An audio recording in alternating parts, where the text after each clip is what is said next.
ബാംഗ്ലൂരേക്ക് പോയിട്ട് തിരിച്ചു വരുമ്പോൾ ആദ്യമായിട്ടാണ് ഇങ്ങനെ ഒരു പണി കിട്ടുന്നത്. ബസ് ആക്ച്വലി ഞാൻ ബുക്ക് ചെയ്തിരുന്നത് സാംബസ്സായിരുന്നു. സാംബസ് ബ്രേക്ക് ഡൗൺ ആയെന്ന് പറഞ്ഞ് ഇന്നലെ ഉച്ചയ്ക്ക് കോള് വന്നപ്പോൾ പെട്ടെന്ന് ബുക്ക് ചെയ്തൊരു ബസ്സാണ് ഈ സ്കൈലൈറ്റ് എന്ന് പറയുന്നത്. ഞാൻ ഇതുവരെ സ്കൈലൈറ്റ് ബസ്സിൽ യാത്ര ചെയ്തിട്ടില്ല, ആദ്യത്തെ ടൈമായിരുന്നു. സോ എന്തായാലും എത്തിയിരിക്കുന്നത് തോൽപ്പെട്ടി എന്ന് പറഞ്ഞൊരു സ്ഥലമാണ്. ഇവിടെയാണെങ്കിൽ ഒട്ടും റേഞ്ചില്ല, പക്ഷെ കാണാൻ അടിപൊളി സ്ഥലമാണ് കേട്ടോ. ഇനി വല്ല പുലിയോ ആനയോ ഇറങ്ങുമെന്നൊന്നും അറിയില്ല. സോ ഇനി എപ്പോൾ കോഴിക്കോട് എത്തുന്ന കണ്ടറിയാം.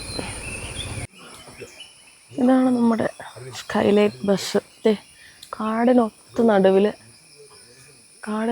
നടുവിൽ നമ്മൾ ഇവിടെ നിൽക്കുകയാണ്. ആർക്കും ഇവിടെ റേഞ്ചില്ല കേട്ടോ.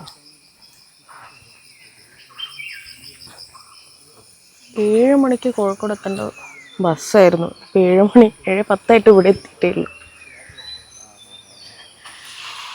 അപ്പം ഇനിയിപ്പോൾ മെക്കാനിക്ക് ഇപ്പോൾ വരുമെന്നാണ് അവർ പറയുന്നത്. പക്ഷെ കാടിനുള്ളിൽ നിന്ന് എന്തൊക്കെയോ ജീവികളുടെ സൗണ്ടൊക്കെ കേൾക്കുന്നുണ്ട്. ഒരു എക്സ്പീരിയൻസ്.